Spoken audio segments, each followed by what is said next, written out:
Hai teman-teman, dalam materi kali ini saya akan sharing tentang funding choices dan startup exit strategy. Mari kita mulai ya.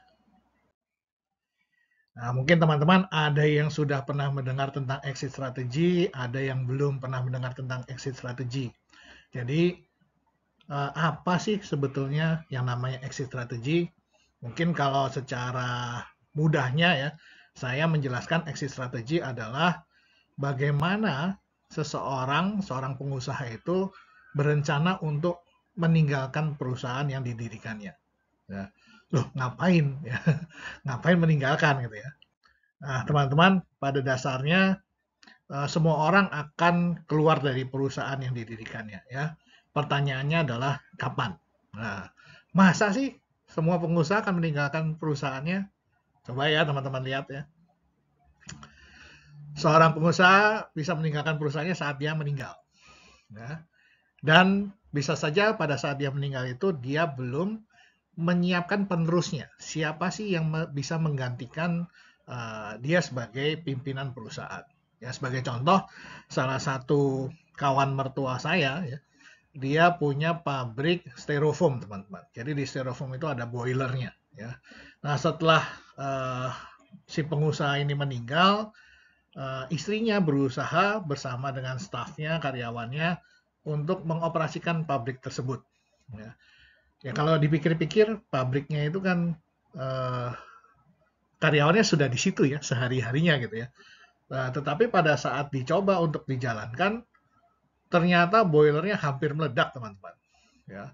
Nah, karena sudah takut, si istri akhirnya sudah bubarkan saja perusahaannya, karyawannya nanti yang di pabrik mau ngambil apa silakan ambil, sisanya dia jual. Ya. Jadi ini adalah kondisi di mana kita terpaksa ya karena sudah meninggal ya kita tidak ada di perusahaan lagi. Ya. Lalu yang kedua adalah uh, kita mungkin saja meninggal ya masih mengurusi perusahaan sampai meninggal, tetapi pada saat itu kita sudah mempersiapkan ya keluarga kita itu sudah siap di situ untuk menggantikan kita sebagai pemimpin. Ya, siapa keluarga itu ya bisa istri, bisa anak-anak, ya atau mungkin orang-orang lain yang kita percaya dalam dalam keluarga atau kerabat kita. Ya, jadi ini kondisinya lebih baik. Ya, artinya apa? Teman-teman sudah mempersiapkan untuk keluar, ya, sudah mempersiapkan suksesinya. Oke. Lalu yang berikutnya apa, teman-teman? Teman-teman sudah bisa ya membuat keturunan anak-anak itu menggantikan teman-teman sebagai founder bisnis. Ya, artinya apa? Sudah menjadi direktur, pengelola, teman-teman mundur sebagai komisaris, ya. Tinggal mengawasi, membantu, menasehati, ya, tetapi operasional eksekusi semua ada di tangan anak-anak teman-teman sebelum teman-teman meninggal. Nah ini sudah uh, apa ya? Sudah lega gitu ya. Tanggung jawab kita sudah selesai terhadap perusahaan, anak-anak sudah bisa meneruskan. Oke. Ada lagi teman-teman, ini yang di tempat saya ya. Jadi saya sudah berhasil membuat perusahaan yang saya dirikan itu yang awalnya dari 5 orang karyawan sekarang sepenuhnya dikelola oleh profesional tanpa campur tangan dari saya atau keluarga saya. Nah, jadi ini yang orang-orang tuh sebut biasanya autopilot ya. Jadi ini yang di sini. Jadi saya sudah tidak ikut campur lagi uh, eksekusi hari-hari operasional manajemen itu saya tidak campur lagi gitu ya. Jadi ini sudah full profesional. Nah, ada lagi opsinya adalah sebelum kita meninggal kita jual perusahaannya. Ya, ini banyak juga yang melakukan hal ini teman-teman. Mungkin orang-orang yang sudah apa ya, kadang-kadang pengusaha-pengusaha mungkin bisnisnya sukses, bisnis besar gitu ya. Tetapi mereka mengirimkan anak-anaknya kuliah di luar negeri dan anak-anaknya tidak mau pulang dan di luar negeri sudah dapat pekerjaan atau bisa mendirikan bisnis di sana sehingga memang tidak akan pulang untuk meneruskan bisnis keluarga. Ya. Jadi sebelum meninggal, founder bisa menjual bisnisnya. Oke. Jadi ini ya alasan, ya bukan alasan ya, beberapa cara kita bisa keluar dari perusahaan ya. Baik itu teman-teman rencanakan maupun tidak rencanakan, pada akhirnya pasti keluar. Nah, teman-teman, Di dalam bisnis kita melakukan yang namanya fundraising, kita mencari dana-dana yang bisa kita pakai untuk mengembangkan bisnis. Ya.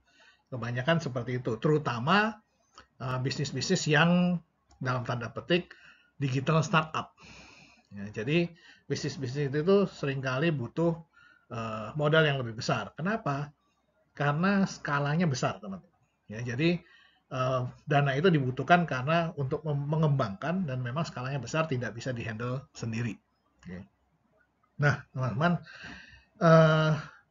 mungkin yang teman-teman pernah dengar itu kan bisa minjem dari siapanya sih gitu ya. Bisa dari crowdfunding kah, bisa dari venture capital, bisa dari angel investor. Tetapi yang saya ingin sharing di materi ini adalah mau pinjam dari siapapun, kita harus menyelaraskan ya, exit strategi kita dengan cara kita mencari dana untuk tambahan operasional untuk pengembangan usaha. Ya, jangan sampai tidak selaras. Ya, maksudnya apa nih teman-teman?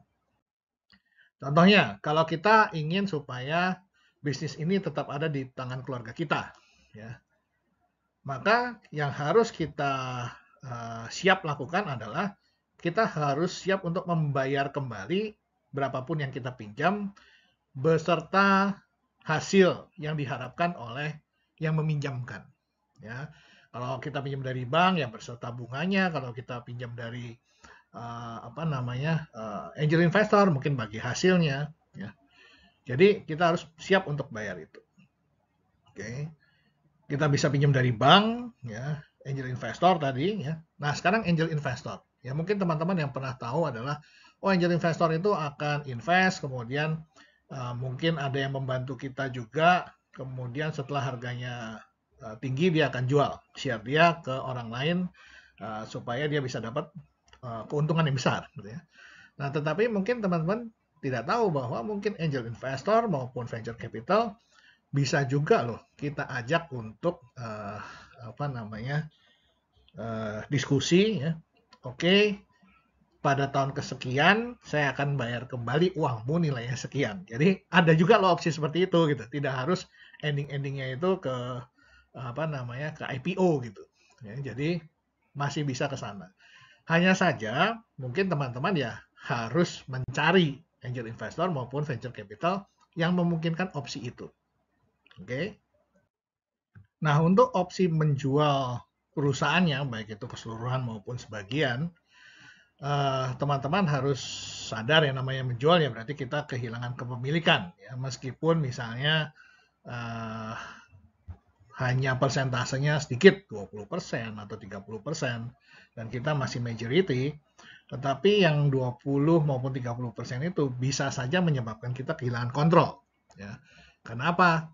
Karena orang yang mau menginvest di kita sebanyak 20 atau 30%, mereka kan juga tidak mau uangnya hilang. Ya. Berarti mereka mungkin akan menempatkan orang, mungkin akan sering-sering audit, yang artinya beberapa gerakan kita mungkin akan dibatasi dan itu akan tercantum di dalam perjanjiannya. Oke. Nah, beberapa bentuk kita bisa menjual perusahaan itu selagi kita masih hidup, misalnya adalah merger. Ya. Jadi bisa saja kita merger dengan perusahaan lain, sebagian dari saham kita jual gitu ya ke perusahaan yang lain dan kita masih menyimpan sebagian. Oke. Lalu bisa juga akuisisi, dalam arti perusahaan kita yang diakuisisi oleh perusahaan yang lebih besar, ya, sehingga terserap seluruhnya. Nah, masalah perusahaan yang membeli masih mau untuk memakai kita memimpin atau tidak, nah itu adalah keputusan dari perusahaan yang membeli. Ya. Nah, bisa juga capital investment, ya seperti tadi, angel investor maupun venture capital, yang pasti akan meminta saham ya untuk ditukar dengan uang yang diberikan kepada kita ya.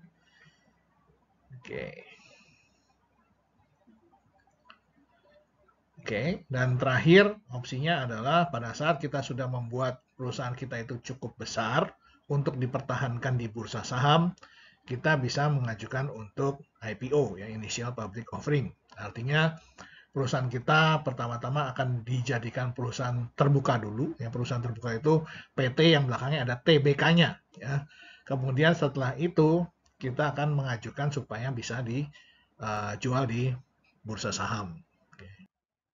Oke, sekarang teman-teman sudah tahu dan teman-teman saya harap bisa lebih bijaksana ya nanti dalam menentukan cara ya untuk mendapatkan funding untuk pengembangan usaha dari teman-teman ya. Jangan lupa untuk menyesuaikan dengan exit strategi dari teman-teman. Oke.